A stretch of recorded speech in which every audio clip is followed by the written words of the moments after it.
Então, pessoal, que legal, olha, eu estou muito animado, estou super feliz de podermos estar juntos aqui no segundo vídeo sobre o tema como construir uma base financeira sólida. E, na verdade, construir uma base financeira tem tudo a ver com a sua vida como um todo, porque o dinheiro na nossa vida ele não está no primeiro lugar, mas quando ele falta, ele ocupa o primeiro lugar e derruba muitas vezes, destrói aquilo que você construiu e principalmente os relacionamentos. Eu tenho trabalhado por longos anos com casais, por exemplo, e um dos problemas mais sérios que nós temos enfrentado é quando o casal enfrenta alguma crise financeira. Essa crise abala o relacionamento, essa crise cria um problema de comunicação, de aceitação, e aí realmente relacionamentos bonitos, casamentos maravilhosos que poderiam ter tudo para dar certo, famílias lindas, às vezes se dissolvem porque não conseguiram ajustar o quesito dinheiro, o quesito financeiro, a administração financeira. Então, construir uma história, construir uma base financeira sólida, ela passa por vários fatores, principalmente no nosso ser, no indivíduo, você como pessoa, como gente, sua história, seus paradigmas, onde você teve o primeiro contato com o dinheiro, isso tem tudo a ver com como você vai tratar esse dinheiro. Que coisa interessante, uma pergunta que eu quero fazer para você. Qual foi a primeira vez que você teve um contato com o dinheiro? Não sei se você vai recordar isso, talvez na sua infância, talvez você... Como eu, por exemplo, na minha infância, o meu primeiro contato com o dinheiro é que eu sou de uma família de 11 irmãos e eu sou do meio, tem 5 para baixo e 5 para cima de mim. Na verdade, temos mais um irmão de criação que depois veio, nós já éramos adultos. Mas eu me lembro que quando criança, meu primeiro contato com o dinheiro eram poucas moedas que a minha mãe me dava para eu, com a responsabilidade de eu ir na venda, na padaria, na panificadora. Na verdade, não era nada disso, era numa venda. E naquela venda, antigamente, a venda vendia tudo, inclusive pão. E eu tinha a incumbência de comprar o pão, naquela época era um pão de meio quilo, isso não existe já faz um bom tempo, e eu comprava o pão de meio quilo e tinha que levar para casa para a turma que ia para a escola e aqueles que iam saindo para o trabalho comer.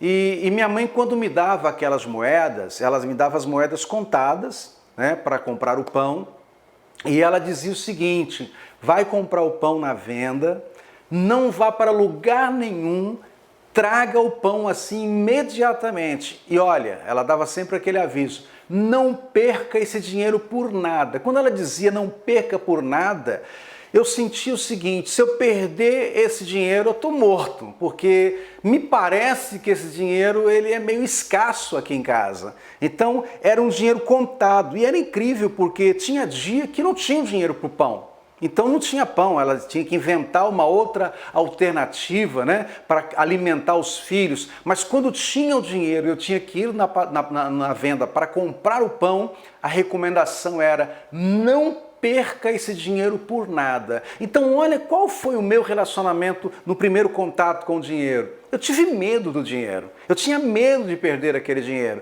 Eu lidava com aquele dinheiro segurando na minha mão ao ponto daquelas moedas marcarem a palma da minha mão. E quando eu chegava na venda, eu pedia o pão para o homem da venda, mas eu tinha até medo de dar para ele as moedas. Primeiro eu queria pegar o pão para depois dar a moeda para ele, para dar o dinheiro para ele. Então qual foi o primeiro contato que você teve com o dinheiro na vida? Isso faz muita diferença.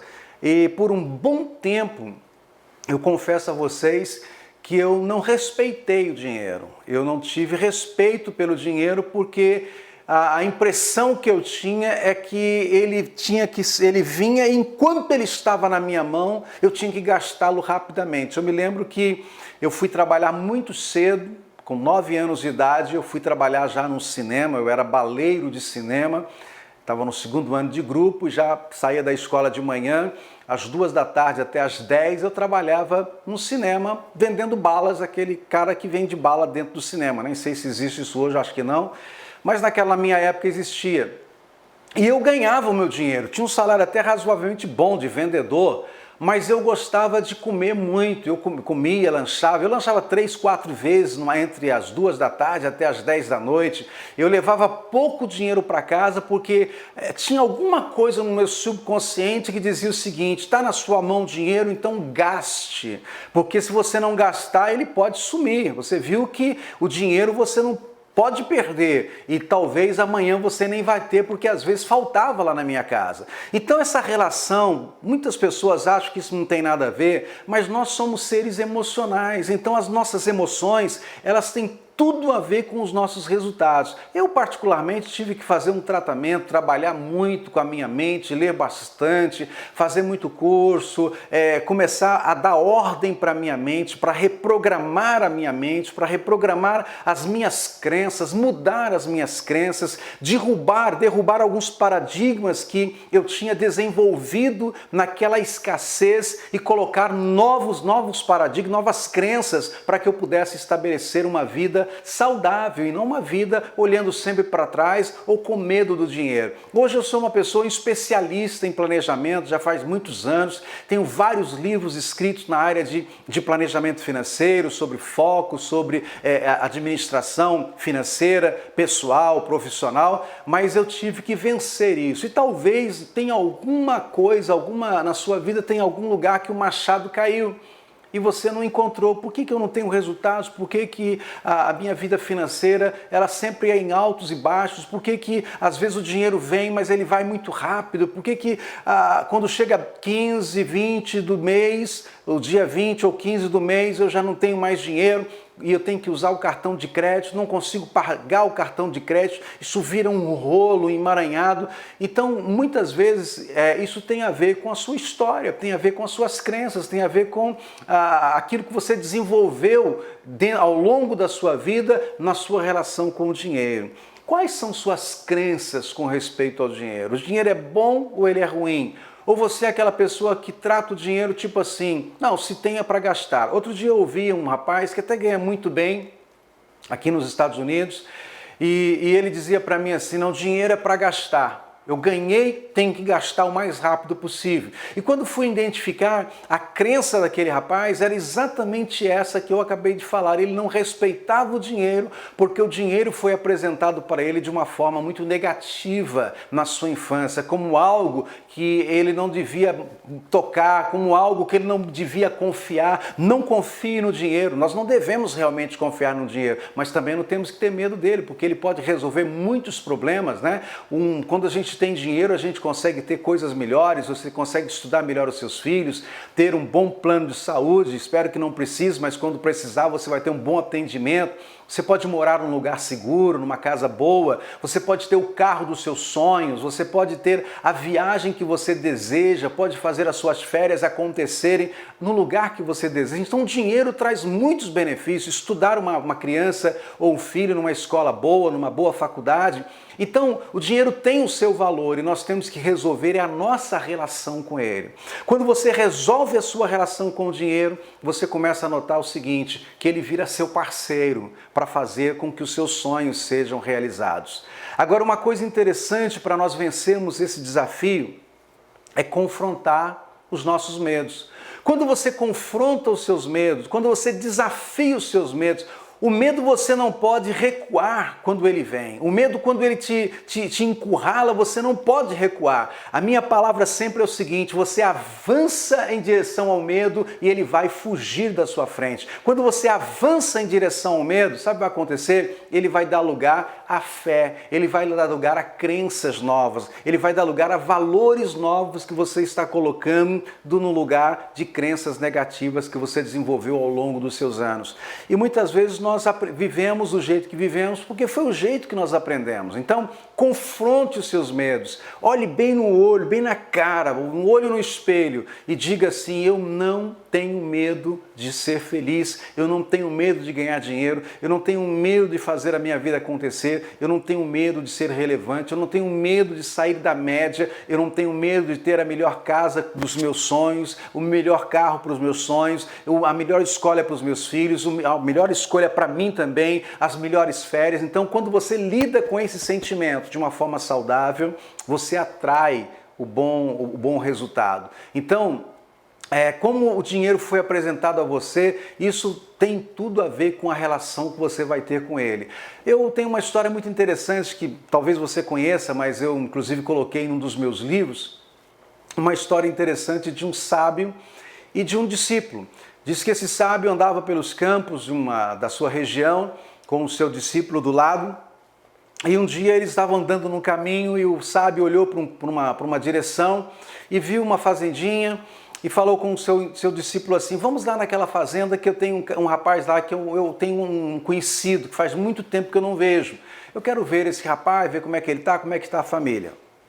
Então eles desceram e foram até aquela fazenda, e quando chegaram ali, a mulher já estava mais ou menos na porta, atrás de uma vassoura, um pouco encolhida, magrinha, com cara faminta, os meninos, os filhos, todos sem roupa, andando sujo pelo quintal, com aquele aspecto de descuido, de que não tinha realmente nada para vestir direito, e o homem então apareceu na porta e o sábio falou para ele como vai, fez aquele cumprimento normal, né, natural do interior. E o homem convidou para entrar e o sábio entrou na casa muito pobre, e o homem pediu desculpa porque não tinha uma cadeira para sentar, porque a última cadeira tinha quebrado. Eles ficaram em pé mesmo conversando. E o sábio perguntou: como é que está a vida, fulano? E ele falou: olha, está do mesmo jeito que o senhor viu quando a última vez que o senhor veio, muita luta, muito desafio, a terra não dá resultado, a gente planta, mas não colhe, não chove. Você sabe, né? A única coisa que a gente tem aqui é aquela vaquinha que dá um leitinho, a gente tira para as crianças, alimento, troca por alimento, mas a vida está sendo levada desse jeito, seu sábio. E o sábio, então, agradeceu por ele ter recebido e chamou o seu discípulo e foram embora. Foram embora dali, despediram e foram embora. E andando no campo, o sábio olhou para um canto e olhou para uma direção e estava lá a vaquinha do homem pastando, na beirada de uma pirambeira, de um barranco, tinha um capim por ali, e a vaquinha estava ali pastando, e o sábio falou para o rapaz assim: aquela vaquinha é a vaquinha do homem da fazenda lá, mas eu quero que você faça uma coisa para mim. Vá até lá, empurre aquela vaquinha para o morro abaixo. Deixa a vaquinha desparafusar para baixo lá. Deixa ela cair na pirambeira. E o jovem que não sabia de nada, olha, como é que um sábio tem uma ideia tão absurda de jogar a única fonte de subsistência de toda uma família no buraco? Enfim, o rapaz obedeceu porque ele era o discípulo, e o sábio falou muito firme com ele, com muita convicção. E ele foi lá e deu um jeito daqui, empurrou dali, empurrou a vaquinha morro abaixo e os dois foram embora. O tempo passou para lá, o sábio foi fazer outras coisas, e um dia, anos depois, o sábio voltou naquele mesmo lugar, foi visitar o senhor lá daquela fazenda, e ele foi surpreendido porque ele foi recebido por uma mulher com um sorriso completamente diferente do que aquela mulher que ele tinha sido recebido a primeira vez. A casa era uma casa completamente diferente, toda construída nova, os meninos estavam bem cuidados, havia cadeiras, havia mobília na casa, a fazenda tinha um aspecto completamente diferente, e o sábio então, quando o homem chegou, falou: rapaz, teve uma mudança tremenda aqui na sua fazenda, que milagre foi esse? O que aconteceu? E o homem, então, o fazendeiro, disse assim: olha, senhor sábio, o senhor não sabe de uma coisa, e o senhor não acredita, eu estava lembrando, quando o senhor me visitou aqui, o senhor foi embora. E quando foi no dia seguinte, eu fui buscar a vaquinha lá no pasto para poder tirar o leite de sempre, e a vaquinha não estava morta, ela caiu do barranco e bateu lá para baixo e morreu, e eu nem vi, quando vi já estava morta. Quando eu perdi a vaquinha, seu sábio, o que eu fui fazer? Eu falei: puxa, agora não tem mais a vaquinha, o que nós vamos ter que fazer? Vamos ter que plantar, nós vamos fazer o que um fazendeiro faz, eu vou ter que plantar e essa terra vai ter que dar. Então ele começou a cultivar a terra, começou a trabalhar a terra, começou a colher daquela terra, e a vida dele foi completamente mudada porque ele plantava, colhia, vendia, negociava o seu produto, e aquilo foi o resultado que deu. Ele empurrou, perdeu a vaquinha, mas ele começou a ter atitudes boas para construir uma outra base de subsistência, uma outra base financeira. Essa história se aplica muito no nosso dia a dia, porque tem muitas pessoas que estão vivendo da sua vaquinha. E essa vaquinha, às vezes, ela dá um leitinho muito pouco, só para sobrevivência. E o que eu quero dizer para você que está me assistindo é o seguinte: você não nasceu para ser sobrevivente. Você nasceu para fazer diferença. Você nasceu para fazer história. Você nasceu para construir uma história linda, bonita e que inclua um número maior de pessoas que for possível. Porque é interessante, uma pessoa que faz história, ela não faz história sozinha. Ela leva outras pessoas juntamente com ela. Os seus sonhos precisam incluir gente, pessoas, porque não existe felicidade na vida, mesmo que uma pessoa tenha muito dinheiro, se ela não construiu amizades, relacionamentos, se ela não repartiu aquilo que ela ganhou. Porque quando você reparte algo, você ganha sempre mais. Por que os rios nunca secam, normalmente com os rios saudáveis? Porque eles estão sempre se desaguando no mar, eles estão sempre dando... Às vezes eu passo diante de umas lagoas, né? E particularmente em algumas cidades especificamente tem lagoas mal cuidadas que até cheiram mal, né? Porque tem esgoto ali que é despejado naquelas lagoas, e cidades até capitais no Brasil, e eu fico observando aquilo. A lagoa, ela só recebe esgoto ou recebe algum tipo de afluente, mas ela não libera. Quando você não libera,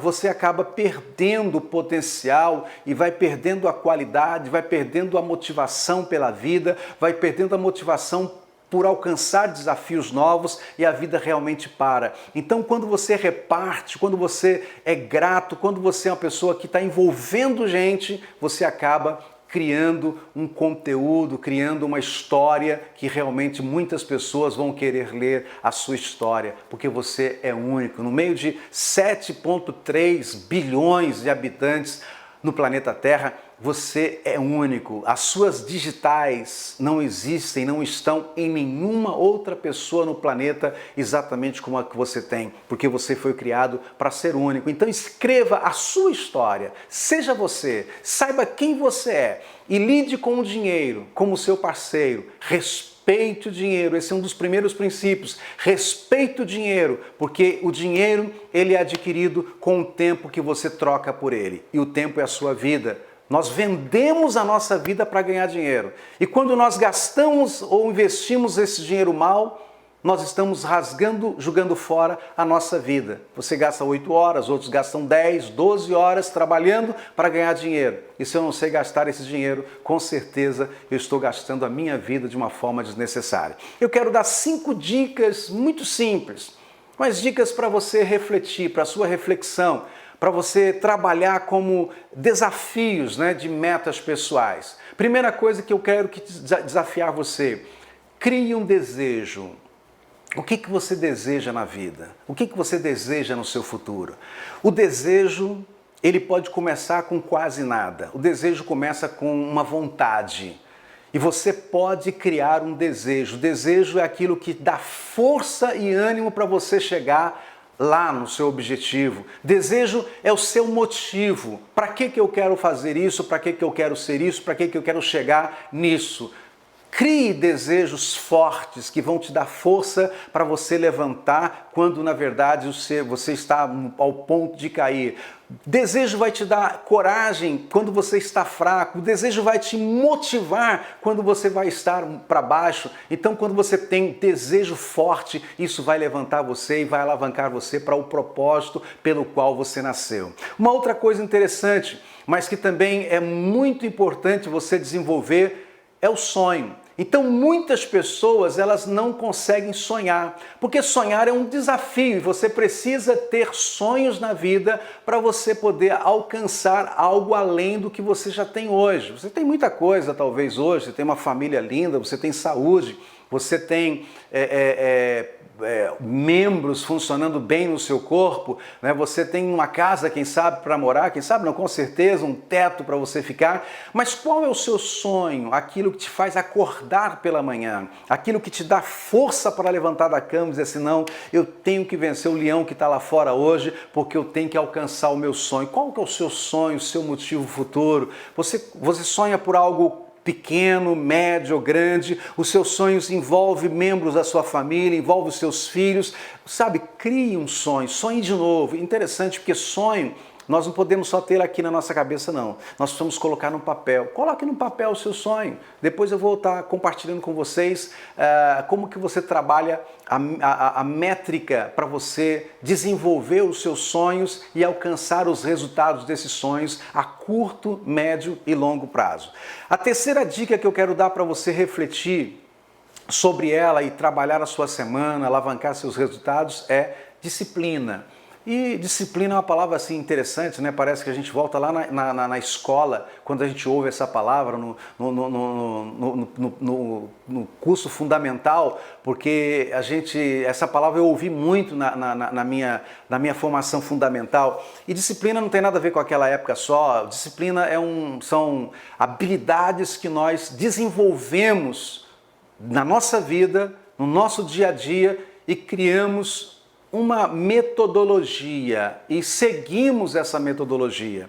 Então, disciplina é quando você segue à risca aquilo que você determinou a seguir ou que você tem que seguir para chegar aonde você quer chegar. Como nós falamos no seu desejo ou no seu sonho. Eu não consigo ser uma pessoa que realiza os sonhos indisciplinados. Se eu não tenho disciplina para nada, eu não tenho começo, não tenho meio, não tenho fim. Então, quando eu tenho essa métrica, eu consigo então a mensurar os resultados que eu vou alcançar ao longo da minha caminhada. E a quarta dica é resiliência. Não existe nada fácil. Se fosse fácil ter resultados bons, todo mundo tinha. Por que uns têm e outros não têm? É por causa da resiliência.